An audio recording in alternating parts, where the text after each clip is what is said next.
जनतेच्या समस्येच्या बातम्या। सर्व सभासद कार्यकर्ते आणि खऱ्या अर्थानं या खेडमध्ये जागृत असणारी आपली सामाजिक संघटना खऱ्या अर्थानं या सामाजिक संघटनेच्या माध्यमातून सामाजिक आर्थिक आणि राजकीय देखील विचारधारा खऱ्या अर्थानं लोकांपर्यंत पोहोचवण्याचं काम त्या संघटनेने केलं। त्या संघटनेचे सर्व सन्माननीय आजी माजी पदाधिकारी आणि माझ्या बंधू आणि भगिनी, आपण कशा करता एकत्र या ठिकाणी त्याची कल्पना आपल्या सर्वांना माहिती आहे की या देशामध्ये आज देखील मनुवादी विचाराचं किडा वळवायला लागलेला आहे।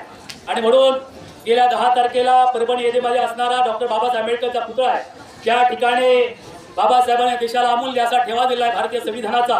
त्या संविधानाची प्रतिकृती त्या ठिकाणी होती। त्या संविधानाच्या प्रतिकृतीचं विटंबन काही मनुवादी विचाराच्या किड्यांनी केलं आणि ते विटंबन केल्याच्या नंतर ती बातमी आंबेडकरी जनतेपर्यंत पोहोचली। 10 तारखेला प्रसंग घडला। 11 तारखेला त्या ठिकाणी सर्व जनतेच्या वतीनं बंद पुकारण्यात आला। बंद अतिशय शांततेने आणि संयमाने चालला। 12 ते 1 वाजेपर्यंत बंद अतिशय संयमाने चालला होता, परंतु मनुवादी किडे हे वळवायला लागले आणि शांततेला देखील गाळबोट लावण्याचं काम तिथल्या पोलीस अधिकाऱ्यांनी आणि त्यांच्याबरोबर असणाऱ्या गुंडांनी केलं आणि आमच्या लोकांवरती दगडफेक केली। दगडफेक केल्याच्या नंतर तिथल्या आमच्या कार्यकर्त्यांना ताब्यात घेतलं गेलं। त्या कार्यकर्त्यांवरती अनेक गुन्हे दाखल केले। महाराणीमध्ये आमच्या बायाबापड्यांवरती तिथे पोलीस अधिकारी आणि त्यांचे भडवे जे होते ते भडवे छाताडावरती बसले आणि आमच्या लोकांना अमानुष मारहाण केली। अमानुष मारहाण केल्याच्या नंतर त्यांना गुन्हेगारी बनवलं, त्यांच्यावरती गुन्हे दाखल केले। एवढंच करून भागलं नाही तर त्या ठिकाणी एका कोपऱ्यामध्ये बसलेला आमचा तरुण सोमनाथ व्यंकट सूर्यवंशी हा कायद्याचा अभ्यास करून होता आणि तो संपूर्ण चित्रीकरण आपल्या मोबाईलमध्ये करत होता। हे मनुवादी भडव्यांना पावलं नाही आहे। आपला पुरावा पोलीस देखील त्या ठिकाणी वाहनांची तोडफोड करत होते, बाया बापड्यांच्या छाताडावरती बसून ते मारहाण करत होते आणि हे पाहता ते चित्रीकरण खऱ्या अर्थानं मोबाईलमध्ये टॅप केलं होतं आणि म्हणून ते पावलं नाही। त्या ठिकाणी आपल्या सूर्यवंशीला ताब्यात घेतलं गेलं आणि त्याला पोलीस कस्टडीमध्ये टाकलं, त्यानंतर लायन कस्टडीमध्ये टाकलं आणि त्यानंतर त्याच्यावरती अमानुष असा मारहाण केली। अमानुष मारहाणीमध्ये त्या आपल्या तरुणाचा भीमसैनिकाचा मृत्यू झाला आणि मृत्यू झाल्याच्या नंतर भासवला गेलं की त्याला श्वसनाचा त्रास होता, त्याला अमुक त्रास होता। अरे भडव्यानो, तो तर तरुण होता, त्याला कुठल्याही प्रकारचा त्रास नव्हता, तो लढत होता बाबासाहेबांच्या संविधानासाठी आणि हे पोट तुमच्या मनामध्ये होतं आणि म्हणून त्या ठिकाणी तिथला पोलीस अधिकारी हरामखोर, या हरामखोराने त्याला मारहाण केली आणि त्याचा मृत्यू ओढवला। ही बातमी देखील पसरली। ही बातमी पसरल्याच्या नंतर आंबेडकरी जनता जागी झाली, आंबेडकरी जनतांचं आंदोलन सुरू झालं आणि हे आंदोलन शांततेने करत असताना आम्ही आमच्या सूर्यवंशीच्या न्यायासाठी रस्त्यावरती उतरलो आणि सूर्यवंशीला न्याय मिळवण्यासाठी आम्ही रस्त्यावरती उतरल्याच्या नंतर त्याचा जो मृत्यू झाला त्या मृत्यूला न्याय मिळावा, त्याचबरोबर त्याच्या कुटुंबाला खऱ्या अर्थानं त्याचं व्यवस्थापन व्हावं अशा प्रकारची मागणी तिथल्या जिल्ह्यामध्ये झाली, महाराष्ट्रामध्ये झाली, देशभर चालली गेली आणि देशभर चालला असताना देखील तिथला जो आपल्या भारतीय संविधानाचं विटंबन ज्या हरामखोर पवार नावाच्या जो मनुवादी मेंदू आहे त्याने केलं, त्याला ताब्यात घेतलं गेलं। ताब्यात घेतल्याच्या नंतर त्याच्यावरती खऱ्या अर्थानं गुन्हा दाखल करायचा होता, देशद्रोहाचा गुन्हा दाखल करावा अशा प्रकारची मागणी आमची होती। तो मात्र गुन्हा अद्याप देशद्रोहाचा गुन्हा त्याच्यावरती झालेला नाही आहे आणि म्हणून आंदोलन हे चालू आहे, म्हणून निषेध मोर्चा चालू आहे। त्याचबरोबर आमच्या सूर्यवंशीला न्याय मिळाला म्हणून आमचं हे आंदोलन चालू आहे, म्हणून हा मोर्चा आणि आंदोलन चालू आहे। ही घटना घडते न घडते तोपर्यंत काय झालं तुम्हाला सर्वांना माहिती आहे। या देशाचे गृहमंत्री अमित शहाने काय केलं? अमित शहा संसदेमध्ये भारतीय संविधानाचा अमृत महोत्सव चालू आहे, 75 वर्ष झाली या देशाला बाबासाहेबांनी समजा स्वातंत्र्य बंधुत्व आणि न्यायावरती आधारित असणारं जे संविधान दिलं त्या संविधानावरती खऱ्या अर्थानं या देशाचा राज्य कारभार चालतो। आपण ज्या खुर्चीवरती बसतो आणि खऱ्या अर्थानं मोठमोठी मंत्रीपद आणि मोठमोठी पदं भूषवतो त्या खऱ्या अर्थानं सत्तेचा उन्माद झालेला अमित शहा काय म्हणतो की बार बार बार बार अंबेडकर अंबेडकर नाम लेते से क्या फायदा, 7 बार भगवान काम लेते हो तो स्वर्ग मिल जाता है। हे असं त्यांनी वक्तव्य केलं, बाबासाहेबांचा एकेरी उल्लेख केला आणि हे कुठल्याही या भारत देशातल्या आणि आंबेडकरी जनतेला खऱ्या अर्थानं हे खपून घेतलं जाणार नाही आणि म्हणून तेव्हापासून खऱ्या अर्थानं त्या बदला घेण्यासाठी, अवमानाचा बदला घेण्यासाठी जनता रस्त्यावरती उतरलेली काय म्हणते, आमची काय रास्त मागणी आहे? बाबासाहेब देशाचं महान नेतृत्व आहे, बाबासाहेबांनी देशाला अमूल्य असा ठेवा दिलेला आहे। त्या भारत देशाच्या संविधानावरती तुम्ही राज्य कारभार करता, सत्ता चालवता आणि जी सत्ता चालवता त्याच बाबासाहेबांचा अवमान करायला हरामखोर तुम्हाला लाज नाही वाटत? तुम्हाला स्वर्गात जायचं आहे तर 7 वेळात कशाला 10 वेळा देवाचं नाव घ्या आणि लवकरात स्वर्गात जा आणि स्वर्गाच्या खुर्चीवरती तुम्ही आरामात बसा. पण या भारत देशामध्ये बाबासाहेबांची खुर्ची दिलेली आहे, त्या खुर्चीवरती बसून आमच्या लोकांवरती अन्याय अत्याचार कशासाठी करता? तुम्हाला एवढी जर स्वर्ग प्यार आहे तर 10 वेळा तुम्ही नाव घ्या, देवाचं नाव घ्या, देवाचा धावा करा आणि लवकरात लवकर तुम्ही एकदम जावा स्वर्गात, अशी आमची मागणी आहे. आमचा स्वर्ग आहे, अरे आमचा स्वर्ग इथे आहे. आम्हाला बाबासाहेबांनी देशाला अमूल्य असा ठेवा लोकशाहीचा. लोकशाही ही खऱ्या अर्थानं आमच्यासाठी स्वर्ग आहे. कारण लोकशाहीमध्ये काय आहे? समता आहे, स्वातंत्र्य आहे, बंधुत्व आहे, न्याय आहे. सर्वांना भारत देशातल्या तमाम नागरिकांना समतेच्या प्रवाहामध्ये जोडलं जात आहे. इथला हिंदू असू दे, इथला मुसलमान असू दे, इथला ख्रिश्चन असू दे, इथला ईसाई असू दे, इथला पारसी असू दे, इथला बौद्ध असू दे, या देशामध्ये राहणारे सर्व बौद्ध हे आणि इतर धर्म आहेत. हे धर्म खऱ्या अर्थाने बाबासाहेबांनी एका विचारधारेमध्ये जोडलेले आहेत. आणि म्हणून तुम्हाला पुन्हा जाती व्यवस्था आणायची आहे, तुम्हाला धर्मामध्ये भांडण लावायची आहे, तुम्हाला धर्मामध्ये तोडायचं आहे आणि तुम्हाला खऱ्या अर्थानं पुन्हा एकदा मनुचं राज्य आणायचं आहे. आणि म्हणून हा मनुवाद विचार आम्ही संपवण्यासाठी ही या तालुक्यातली बौद्ध समाज सेवा संघाची सर्व टीम आणि रिपब्लिकन पार्टी ऑफ इंडियाची ही जागृत टीम एकत्र आले आहे. एकदाच एकत्र येऊन चालणार नाही माझ्या बंधू आणि भगिनींनो. आपल्याला खऱ्या अर्थानं जागृत राहायचं आहे. कारण या देशाला 75 वर्ष झाली बाबासाहेबांनी संविधान दिलं, तरी देखील या लोकांच्या मनामध्ये मनुवादी किडे वळवत आहेत. त्या किड्यांना खेचण्यासाठी, शोधून काढण्यासाठी तुम्ही कार्यरत राहणार की नाही?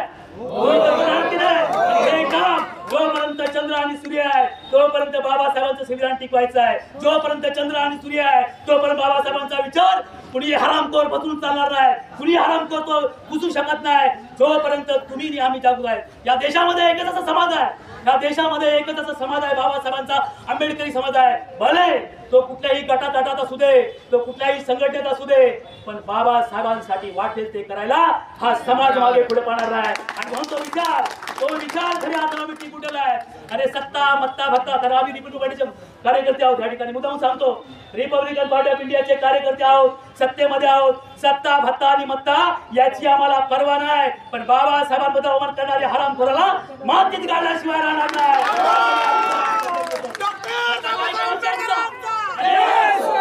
आमच्यासाठी सत्ता काय कामाची आहे? आमच्या बांधवांवरती, आमच्या भगिनींवरती, आमच्या अस्मितेवरती, आमच्या बाबासाहेबांवरती, आमच्या स्वाभिमानावरती जर काय माणसं अन्याय करत असतील, अत्याचार करत असतील, तर ही सत्ता काय कामाची आहे? ही सत्ता काय आमच्यासाठी उपकार करणार आहे? आम्हाला काय नाही देणार आहे? आमच्यासाठी फक्त आणि फक्त बाबासाहेबांची विचारधारा ही या देशाला चालू शकते आणि बाबासाहेबांची विचारधारा खऱ्या अर्थाने देशाला चालणार. आणि म्हणून आम्ही सर्वांनी एकत्रपणे या ठिकाणी एकत्र येत असतो. बाबासाहेबांची विचारधारा जिवंत ठेवण्याचं काम आम्हाला करावं लागेल. आणि सोमनाथ सूर्यवंशी यांच्या न्यायासाठी आम्हाला एकदाच काय, आम्हाला दोनदाच काय, आम्हाला किती वेळा लागला तरी आम्ही रस्त्यावरती उतरू आणि त्याला न्याय देऊ. आणि बाबासाहेबांच्या अवमानाचा बदला खऱ्या अर्थानं घेण्यासाठी ज्या आम्ही शहाने वक्तव्य केलं आहे, त्या आम्ही शहाने खऱ्या अर्थानं आमची मागणी आहे. दुसरी आमची मागणी अशी आहे की अमित शहानी भर संसदेमध्ये या देशाचं पवित्र अशी संसद, देशाची पवित्र संसद, अरे बाबासाहेबांची लोकशाही भारतातच नव्हे, इंग्लंडमध्ये, अमेरिका, जपान, सिलोन, इतर जे देश आहेत 243 देशांमध्ये बाबासाहेबांची लोकशाही हे अनेक देश मान्य करतात. आणि ती लोकशाही संपवण्याचं काम इथल्या मनुवादी हरामखोर करत असतील तर त्यांना संपवल्याशिवाय, त्यांना गाडल्याशिवाय आंबेडकरी समाज हा स्वस्थ बसणार नाही. आणि म्हणून या ठिकाणी सांगतो, बघा 75 वर्ष झाली. आपण गेल्या 10 दिवसापूर्वी 10 तारखेपासून 10 तारखेपासून आम्ही सोमनाथच्या न्यायासाठी रस्त्यावरती उतरलोय. त्याचबरोबर अमित शहा आपल्याला वाटतं आवाजातून पोचला नाही, अमित शहाच्या कानामध्ये आवाज असा पोचला नाही, आंबेडकर जनतेचा आवाज हा त्यांच्या कानामध्ये पोचला नाही. आणि म्हणून जर का त्यांना बाबासाहेबांबद्दल अस्मिता असती, बाबासाहेबांबद्दल स्वाभिमान असता, भारतीय संविधानाबद्दल त्यांना जर अस्मिता आस्था असती तर त्यांनी ताबडतोब भारतीय संविधानाच्या सभेमध्ये सांगितलं असतं की बाबा माझं चुकलं, मी क्षमा मागतो. पण ते धाडस मेंदूवादी हरामखोर कुणी करू शकत नाही. आणि म्हणून ते करण्यासाठी तुम्हाला आम्हाला खऱ्या अर्थानं पाठपुरावा करावा लागेल. आणि म्हणून बघा, लोकशाही अण्णाभाऊ साठे त्या काळामध्ये म्हणून गेले होते, पण त्या काळामध्ये अण्णाभाऊ साठेंना माहिती होतं ही व्यवस्था आताच नाही घडताय, हे त्याही काळामध्ये घडतालंय, हेही पुढे घडत राहणार. पण जोपर्यंत तुम्ही आम्ही जागृत आहोत तोपर्यंत अशा मेंदूवादी हरामखोरांना खऱ्या अर्थानं हे धाडस करू द्यायचं नाही. आणि म्हणून तुम्ही गटातटात असू द्या, तुम्ही विविध संघटित असू द्या, आमच्या समाजसेवा संघटनेने या ठिकाणी पुढाकार घेतला, आमच्या रिपब्लिकन पार्टी ऑफ इंडियाने पुढाकार घेतला. दादासाहेब मला वाटतं काल परवापासून या ठिकाणी होते. रिपब्लिकन पार्टी ऑफ इंडियाचे तालुका सन्माननीय पदाधिकारी या ठिकाणी होते. सन्माननीय शंकरजी तांबे साहेबांचं वय झालंय तरी देखील ते सर्वांना एकत्र केलं त्यांनी आणि सामाजिक संघटनेला एकत्र केलं आणि या न्यायासाठी रस्त्यावरती उतरवण्यासाठी आणि आपल्या न्याय हक्कासाठी आपण या ठिकाणी एकत्र आलो. तेव्हा खऱ्या अर्थानं आपल्याला न्याय मिळवायचा असेल तर ही व्यवस्थाच अशी आहे, ही व्यवस्था आपल्याला बदलावी लागणार आहे. आणि म्हणून अण्णाभाऊ लोकशाही साठे काय म्हणतात, ही व्यवस्था काही कांची रखेल झाली. अण्णाभाऊ साठे त्या काळ म्हणतात, ही व्यवस्था काही कांची रखेल झाली, ही संसद देखील हिजड्यांची हवेली झाली. काय हिजडे बसले संसद हिजडे बसले, त्या हिजड्यांना हातायचे आपल्याला. आणि म्हणून काय म्हणतात साठे की व्यवस्था देखील काही कांची रखेल झाली, ही संसद देखील हिजड्यांची हवेली झाली. आम्ही आमच्या व्यथा कुणाकडे मागायच्या, आम्ही आमच्या व्यथा कुणाकडे मागायच्या. ही न्याय व्यवस्था देखील भ्रष्टाचाराने रंगील झाली, भ्रष्टाचाराने रंगील झाली. अशी न्याय व्यवस्था खऱ्या अर्थानं जी काय बरबटलेली आहे, ही न्याय व्यवस्था बरबटलेल्या न्याय व्यवस्थेला खऱ्या अर्थानं एका ठिकाणावरती आणायचं असेल, लोकशाही मार्गावरती आणायचं असेल तर तुम्हाला आम्हाला लढावं लागेल, तुम्हाला आम्हाला लढावं लागेल, सतत जागृत व्हावे लागेल, सतत जागृत व्हावे लागेल. आणि बाबासाहेबांसाठी आपल्याला प्राण द्यावा लागेल. तो आमच्या सोमनाथने दिला, तो आमच्या सोमनाथने दिला. असे अनेक आंबेडकर, असे अनेक अनुयायी बाबासाहेबांच्या रक्तातले कार्यकर्ते, मातारावांच्या रक्तातल्या कार्यकर्त्या तयार होतील. आणि बाबासाहेबांबद्दल कुणी अंकुश बागायला पाहण्याचा प्रयत्न केला तर त्याचे डोळे काढल्याशिवाय राहणार नाही. कारण देशाला माहिती आहे, त्या देशाला आमचा इतिहास माहिती आहे. मगाशी कुणीतरी म्हटलं की उद्या 1 जानेवारी भीमा कोरेगावचा दिवस आहे. भीमा कोरेगावचा इतिहास आपल्याला सर्वांना माहिती आहे. जी माणसं इतिहास विसरतात ती माणसं इतिहास घडवू शकत नाही. आम्ही बाबासाहेबांची लेकरं आहोत. बाबासाहेबांनी सुंदर असा या देशाला इतिहास दिलाय आणि बाबासाहेबांनी या देशाला इतिहास दिल्याच्या नंतर 1818चा इतिहास 500 लोकांनी आमच्या 28,000 लोकांना करा चरा कोंबड्यासारखं कापलेलं आहे. आमच्या तलवारी आम्ही ठेवल्यात ज्ञान केले आहे. त्या तलवारी आम्हाला पुन्हा काढायला लागतील, त्यांना फक्त धार काढायची गरज आहे. आणि म्हणून पुन्हा एकदा जर का कोणी प्रयत्न केला तर त्याला मात्र आम्ही सोडणार नाही. बाबासाहेबांच्या संविधानाबद्दल कुणीही वाकड्या नजर पाहायचं नाही. आणि आमच्या कुठल्याही माय भगिनीवरती अत्याचार होता कामा नाही, अन्याय होता कामा नाही. हे आमच्या बाबतीत झालं, हे आमच्या बाबतीत झालं. या देशाची काय व्यवस्था चाललेली आहे. आमचा बीडचा तो कार्यकर्ता, सरपंच कार्यकर्ता संतोष देशमुख याला क्रूरतेने मारलं, याला क्रूरपणे मारून त्याच्या अगदी त्याच्या देहाची नायनाट केला, विल्हेवाट केली. त्याचबरोबर कल्याणमध्ये परवा प्रकार घडला. कल्याणमध्ये आमच्या एका कुटुंबावरती, मराठी कुटुंबावरती, देशमुख कुटुंबावरती त्या ठिकाणी काही अत्याचारी लोकांनी जाऊन त्या ठिकाणी हल्ला केला. आमच्या लेकी बाळींवरती कल्याणमध्ये हल्ला झाला, त्यांच्यावरती अत्याचार केला गेला. ही अशी व्यवस्था आहे देशामध्ये असेल तर खऱ्या अर्थानं आपण लोकशाही जी पाहतो, बाबासाहेबांची लोकशाही आपल्याला पाहायला मिळणार आहे काय की पाहिजे असेल तर तुम्ही आम्ही सर्वांनी सजग होऊन, तुम्ही आम्ही सर्वांनी एकत्र येऊन असल्या अन्यायखोरांना, असल्या अत्याचारांना, असल्या गुंड्याशहांना, असल्या हरामखोरांना रस्त्यावरती उतरून सापकाचे फटके दिल्याशिवाय राहणार नाही. अशी खऱ्या अर्थाने शपथ घेतली पाहिजे, आपण अशी शपथ घेतली पाहिजे. आणि त्या ठिकाणी आमचा सोमनाथ सूर्यवंशी याला अमानुष महाराज ज्या पोलीस अधिकाऱ्यांनी केलेली आहे त्या पोलीस अधिकाऱ्यावरती मनुष्यवधाचा सदोष गुन्हा दाखल त्याच्यावरती करावा आणि त्याला आमच्या त्या पवारला तो विटंबना करणारा पवार आहे त्याला फाशी द्यावी, अशा प्रकारची आमची रास्त मागणी आहे. त्याचबरोबर अमित शहानं आता तरी मला वाटतं आवाज आहे, आमचं आंदोलन चालू आहे. रिपब्लिकन पार्टी ऑफ इंडिया तालुक्यामध्ये, दापोली तालुक्यामध्ये निषेध मोर्चा केला, खेडमध्ये केला आणि मंडगडमध्ये केला. उद्या 2 दिवसामध्ये आमचा रत्नागिरीमध्ये होईल. मी सर्वांना, आम्ही सर्वांना आदेश दिला आहे, गुहागरमध्ये आमचं आंदोलन होणार आहे. आणि सर्व जिल्ह्यामध्ये रिपब्लिकन पार्टी ऑफ इंडियाच्या वतीनं हा सूर आणि ही खऱ्या अर्थ बाबासाहेबांचा अवमानाचा बदला घेण्यासाठी आंबेडकरी कार्यकर्ता सदैव हा रस्त्यावरती उतरणार आहे. रस्त्यावरती उतरून बाबासाहेबांना रस्त्यावरती उतरून न्याय मागण्यास शिकवलं आहे. त्या बाबासाहेबांचे आम्ही लेकर आहोत आणि म्हणून जिल्हाभरामध्ये हे आंदोलन आम्ही पेटवणार आहोत. आणि तरी देखील आमच्या म्हणण्याप्रमाणे, आमच्या अपेक्षेप्रमाणे न्याय मिळाला नाही तर पुढचं आंदोलन हे वेगळं असेल, अशा प्रकारचे खरं या ठिकाणी मी सूचना करतो. आणि या ठिकाणी आमच्या अधिक न बोलता अजून दादा बोलणार आहे, बाकीचे बोलणार आहे. तर या ठिकाणी रिपब्लिकन पार्टी ऑफ इंडियानं अतिशय चांगल्या प्रकारचं या ठिकाणी सुंदर असं नियोजन केलं.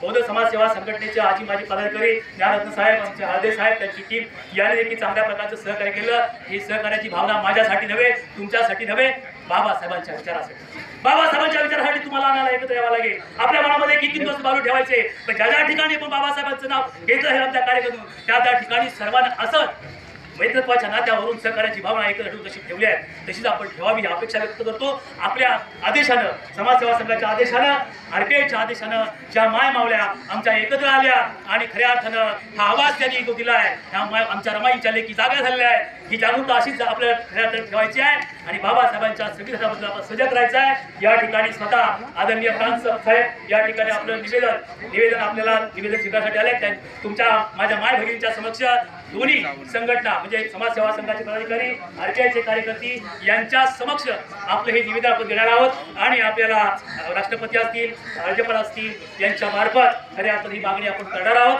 तेव्हा या ठिकाणी तुम्ही आलात, तुम्हाला सर्वांना धन्यवाद देतो. आणि पुन्हा एकदा आपण घरी गेल्याच्या नंतर ज्या काही तलवारी आता ठेवल्या आहेत घरात त्यांना हत्यारे काढून ठेवा. ही वेळ संपलेली आहे, ही वेळ संपलेली आहे.